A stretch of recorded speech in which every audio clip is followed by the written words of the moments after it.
Well, 3 teenage girls are in custody tonight after police say they plan to kill their own mother.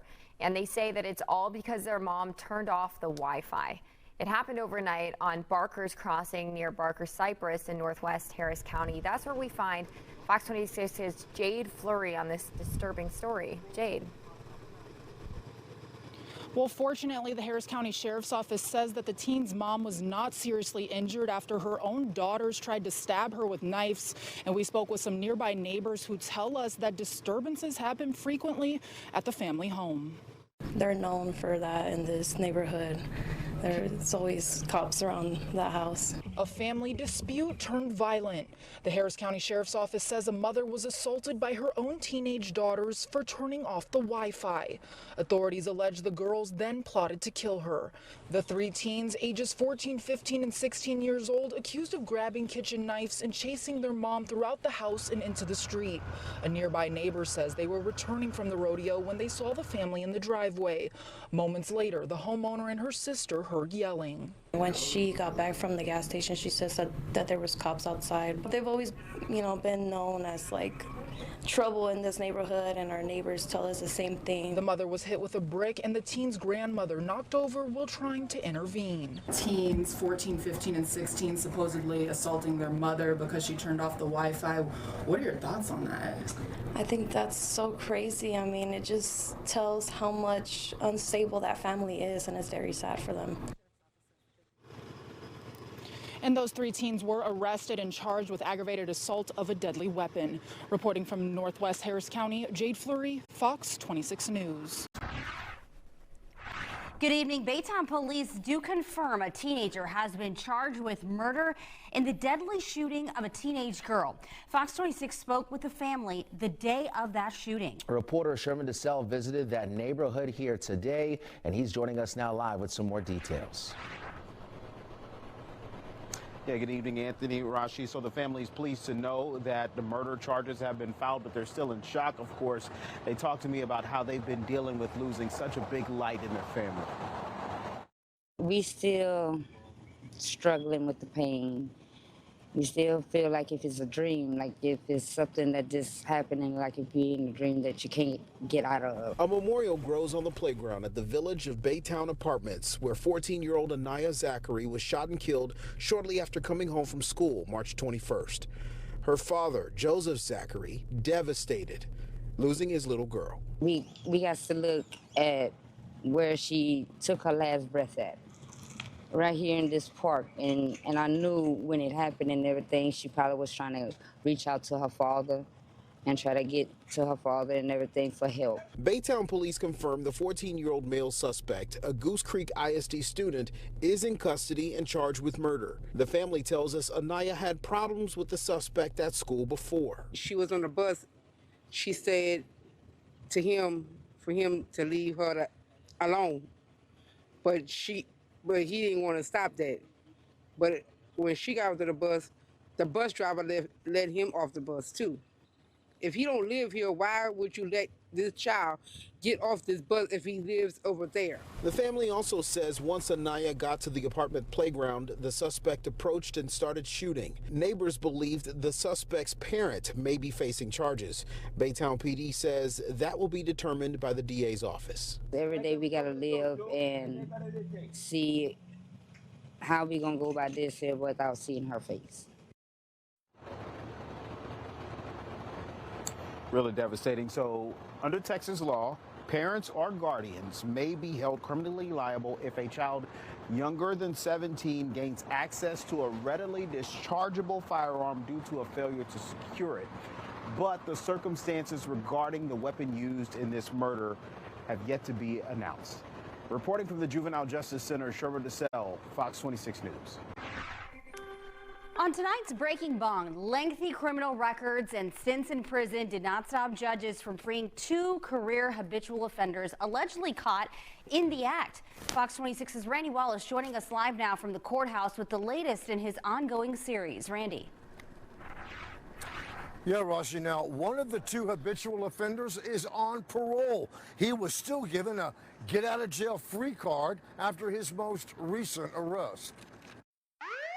26-year-old Aiden Ruiz and 34-year-old Juan Cerna have a lot in common. They're career habitual offenders, they're property offenders, they break into cars, and then they flee from police. That's allegedly what happened when the pair was arrested last week by deputies with Precinct 4 Constable Mark Herman's office. One of the responding units did spot the vehicle, at which time there was a short chase, and we ended up pulling the vehicle over. Both of them have been to prison multiple times for felonies. Both Ruiz and Cerna were given probation for family assault, but they did nothing. Instead of going back to prison again, they were unsatisfactorily terminated from probation. He could have actually been sent to prison for 2 to 10 years. He was rewarded for being a failure when he was given an unsatisfactory termination of probation. Even though he's out of prison on parole, Ruiz walked out of jail without paying a dime. And instead of keeping him in custody, he's given a general order, basically a get-out-of-jail-free card. Basically walks out of jail for almost nothing, and he'll be back up to it again tomorrow. That's what we deal with. They deserve their fair share of the blame, but I actually blame our criminal justice system even more because they know what they had, and they knowingly released him back to the community, knowing more than likely they're going to reoffend again. They keep playing our system. Well, actually, I should say our system is allowing them to play the system. It's no secret to career habitual offenders like Cerna and Ruiz. Some Harris County judges won't put them behind bars no matter how many times they reoffend. Reporting live from the courthouse, Randy Wallace, Fox 26 News. Well, a Houston man is charged with engaging in organized criminal activity for stealing nearly $500,000 worth of backup power generators, and investigators say scamming also multiple distributors. Well, Fox 26's Leslie Delaspore is live in downtown Houston, where Precinct 1 Constable Alan Rosen announced details. Leslie, what can you tell us this hour? Yeah, investigators say that this case started off small in 2023, but grew after a response to someone being scammed out of a generator. Take a look at this arrest video. Precinct 1 constables arrested 46-year-old James Eric Barnes this week, and he is being charged with a first-degree felony. When constables closed in on the operation, they found 10 new box generators in a storage shed. Harris County Precinct 1 constables believe more than 30 companies lost hundreds of thousands of dollars in product. Constable Rosen also added that Barnes was now working alone, and they are looking for another person of interest. This woman, who allegedly helped purchase burner phones for those involved, adding there are 5 more people that will be arrested soon. What James would do is he would go online with stolen credit cards and buy generators he ended up buying them from 30 companies in and around the Houston, Harris County area. He would buy thousands of dollars worth of generators. He would then get Craigslist drivers to come pick the generators up, and then he would take them to another location, stage them there, and start posting them on Facebook Marketplace. He would pose on Facebook Marketplace with a fake picture, fake name. He would try to get drivers to come pick up the stolen goods on Craigslist. He would list drivers to hire for hire to pick up the items, deliver them to a secondary location. He would get it offloaded there, and then he would pick them up there so that you kind of lost track of where the items. Sad part about it is once these generators get put into the system, they don't work. They're non-functioning. They can't be serviced. They will not work. So it's just a sad case all the way around. But first tonight, we start with a developing story. A man was beaten on camera earlier this month on the West Ridge near Main Street. Houston police say that the assault was so severe, the man died. The hunt is now on for 3 suspects in this case. Fox 26's Sherman DeSalle spoke with the family, and joining us now live from HPD headquarters tonight, Sherman. Yeah, good evening, Rashi and Anthony. Gavin Melchor was known as being a generous and loving member of his family. That makes his death that much more difficult for everyone. They also wonder how an argument can turn so deadly. My heart is broke. I never thought that this would happen to Gavin or any of my kids. Gavin Melchor's family says it's hard to imagine a life without him. They're now determined to find out who the men are seen in this surveillance video, beating the 24-year-old to his death. It's a small world, so we're hoping that someone knows someone or can just find it in their heart to make a call. Around 1 a.m. on March 2nd, police got a call about an assault at a strip center parking lot on the 2900 block of West Ridge. Video from a convenience store shows the moment Gavin Melchor was shoved into the side of a car and on the ground by an unknown male in the white shirt. You see another male in a dark hooded sweatshirt kick Melchor in the head. Gavin's family says he was walking home and had just visited the convenience store ATM. Like I said, I don't know what was said between them. It angers me because I know there was a lot of people standing around, and, you know, in these days people love to record and look. The beating that followed and led to Melchor's death was too graphic for HPD to release. The family's devastated knowing that Melchor, a young man with plenty of promise and joy, is gone. Not that often do we get this type of call to a family. You could have not spoken to us. What made you want to call us and to hear you guys out? To me, it's very important that people know how good of a person my son was, how undeserving he was of this, and I wanted to really put it out there so that it could be on the news and people on social media. Somebody may know one of those individuals and come forward with any information. So much of the local press was at their home speaking to them. They are determined to figure out who's responsible for this. If you at home are watching, know any information that can help the family or police help solve this case, contact them immediately. Your calls to police will remain anonymous. Reporting from HPD, Sherman DeSalle, Fox 26 News. Now to a story you'll see only on Fox tonight. A no-kill shelter in the Heights is the victim of a crime caught on camera. Fox 26's Randy Wallace joining us now live here from the scene of Friends for Life Animal Shelter. Yeah, Anthony, now for 23 years, this no-kill shelter has helped save the lives of thousands of dogs and cats. Now it's this shelter that needs a helping hand. He kind of destroyed our trust in people, which is a really sad thing. Friends for Life Animal Shelter does all it can to help financially struggling pet owners to keep their pets and to save the lives of dogs and cats facing euthanasia at Bark and Harris County shelters. We don't receive any government funding. We rely solely on the generosity of donors. Shelter Managing Director Fiona Layfield is hoping donors can help them recover from an unwelcome visit from this guy.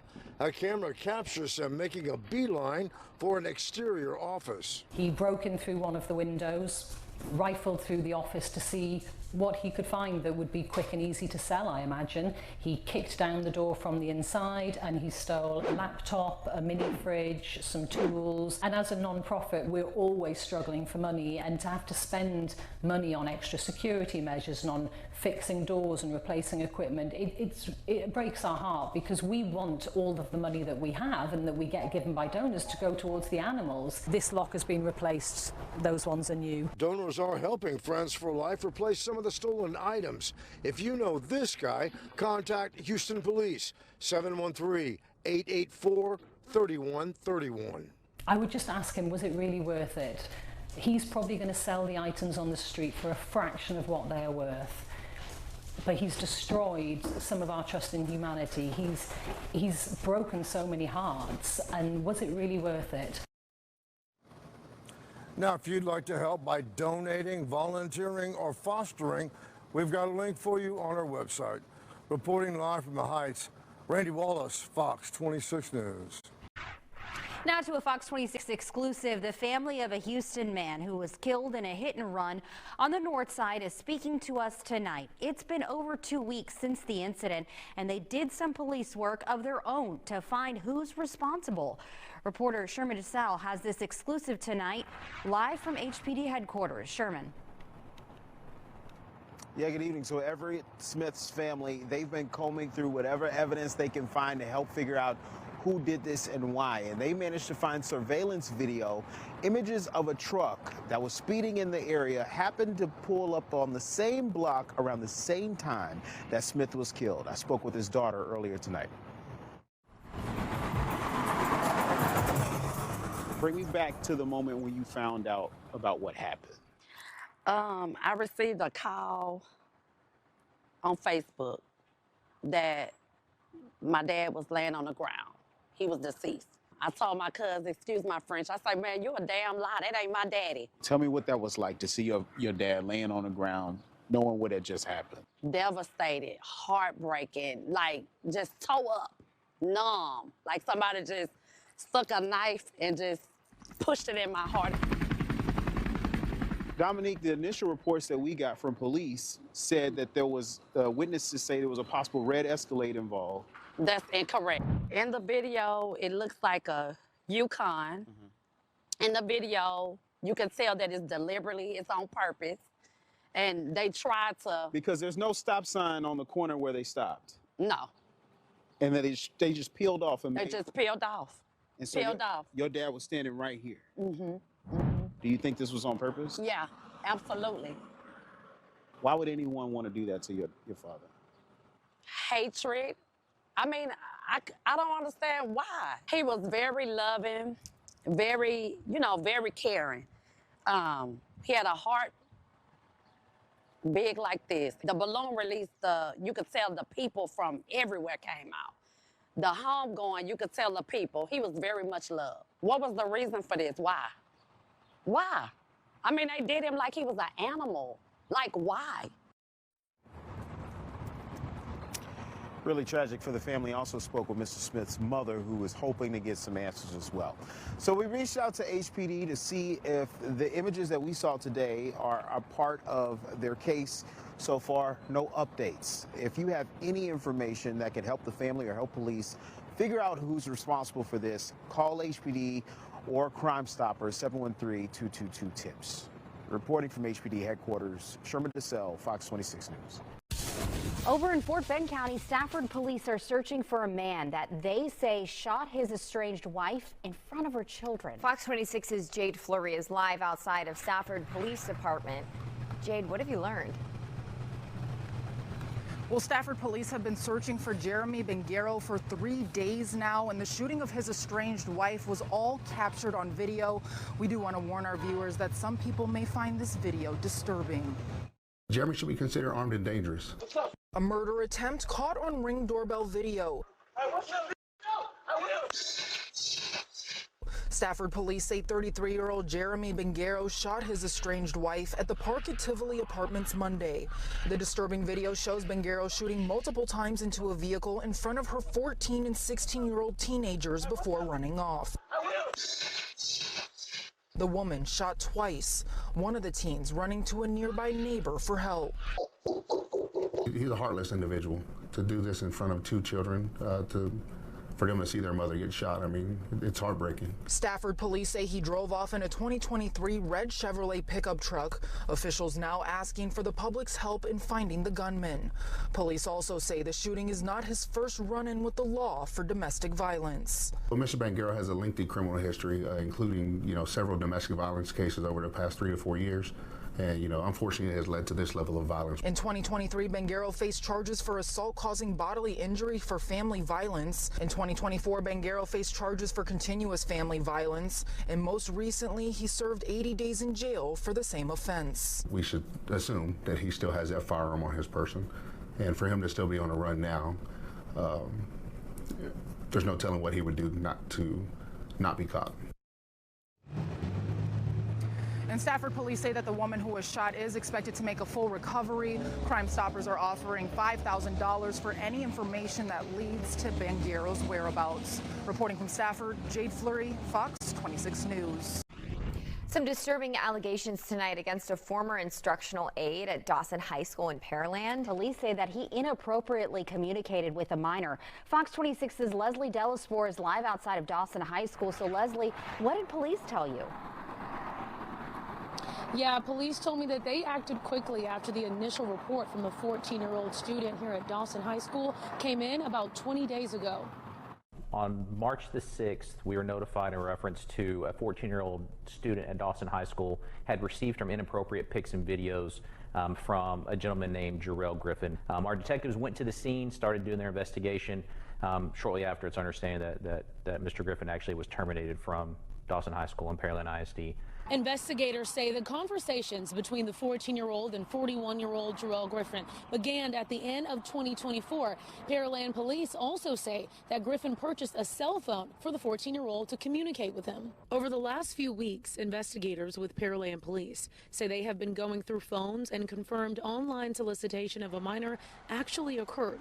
Griffin was brought into Pearland police custody Wednesday just before noon and was transported the same day to Brazoria County, where he is now charged with online solicitation of a minor. Complex investigation involving electronic devices, so certain steps in the investigative process take a little bit longer in interviews, and they want to make sure that if we're putting somebody in jail and taking their freedoms away, that we want to make sure that we have the probable cause that exists, and also identifying other victims if there's any. Now, we did reach out to Pearland ISD for a statement, and they tell us in part, quote, Pearland ISD is fully cooperating with Pearland PD's investigation. In addition, the district has reported these allegations to the Texas Department of Family and Protective Services and the State Board for Educator Certification. So can you talk a little bit about the uniqueness of this case? Because you mentioned that Mr. Griffin allegedly bought a phone for the 14-year-old girl. Yeah, so a lot of the cases that you see around the country, it's through like an app or a chat group. In this instance, Mr. Griffin actually purchased a phone and provided it to that student to communicate. Something that I haven't seen. It seems to be somewhat rare, but would be very, very easy to do for anyone that was wanting to reach out to a student without the parents being aware of what was going on. Now, at this time, Pearland Police is asking if there are any other victims to call their tip line at 281-997-4211. Reporting in Pearland, Leslie Delaspore, Fox 26 News. A double amputee who lost his legs while serving alongside the Marine Corps in Afghanistan was brutally stabbed to death in his office in West Houston. It happened yesterday along Harwin Drive, and that's where we find Fox 26's Abigail Dye with the story. Abigail, you spoke with the victim's family, who apparently got a shocking call from the accused killer. That's right, Rashi. The victim's family tells me that the suspect took the victim's phone after this killing and answered it when his wife called, confessing to both the wife and his young son as to what he did here last night. He deserved literal books written about him. He has a really great life story. And, you know, he was just one hell of a man. Abdul Niazi's nephew tells us about his uncle, a husband and father of four who spent his 34 years on this earth serving, notably in the Marine Corps. Helmand was basically 50% of the Afghan war, and he was injured there with a mine. His legs blew off, and his skin, he has some grafting. He didn't have a lot of fingers. After having both legs amputated, we're told that Niazi spent most of his time here in Houston helping other Afghan immigrants get on their feet. He literally helped thousands of people around Houston, and most of them were underprivileged. They don't know how to speak English, and the killer was like that as well. And you believe that the killer is someone who he has helped before? Yeah, of course. My uncle helped him a lot of times with his own money and his own time. March 26th, Niazi was found stabbed to death in his office. We believe it to be trauma related to some kind of an assault. Police arrested and charged Masiullah Sahil. Records say he picked up Niazi's phone when his wife called after the killing. The mother called him, you know, to call him to come and eat, break his fast. And the man said him that we have sent him to afterlife, something like that, to both the son and the mother. His nephew says one of Niazi's sons was also on the line. The second youngest, he was just like sitting there, covering his ears, traumatized from what the man said to him. I want the man to be held accountable as soon as possible, and it's completely unacceptable. If you could say anything to your uncle now, would you tell him? We'll take care of his family, you know. If you have the means to help Niazi's family and you wish to, please do so. That GoFundMe link can be found on this story on Fox26Houston.com. Reporting live, Abigail Dye for Fox 26 News. Well, your top story this morning, the driver in this week's high-speed crash into a bayou has been arrested. And he's accused of just leaving his family, who were injured, in the wreckage. So Denise Middleton is live downtown. He's expected in court any minute now, or has he already been before the judge? No, we're still waiting for him to go before the judge. But, several witnesses say they saw the father take off running after the crash, and now we know why. Terrence Carr said himself that he was wanted before leaving his family behind and hopping in the car with someone else. Now, the 40-year-old is currently, or was out on bond at the time of the crash, and is currently charged with abandoning a child. Court records show Carr was previously on bond for a separate offense of DWI with a child passenger and felon in possession of a weapon.